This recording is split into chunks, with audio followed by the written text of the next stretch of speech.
देखो लोगन एगो बात बताओ तनी।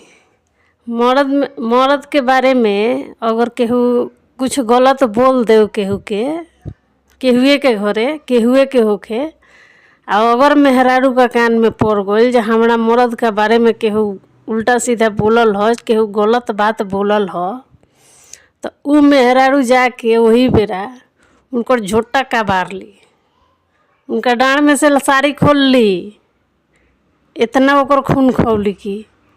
आ उहे अगर मेहरारू के बारे में अगर केहू बुराई कर दे केहू मर्द के सामने ओकरा, तो ओ जिया से मर्द उठी लोग ना वही जगह पसर जाई लोग जे हाँ तनी सुनी जे का कहता, आ वही जगह बैठ के मजा ली लोग।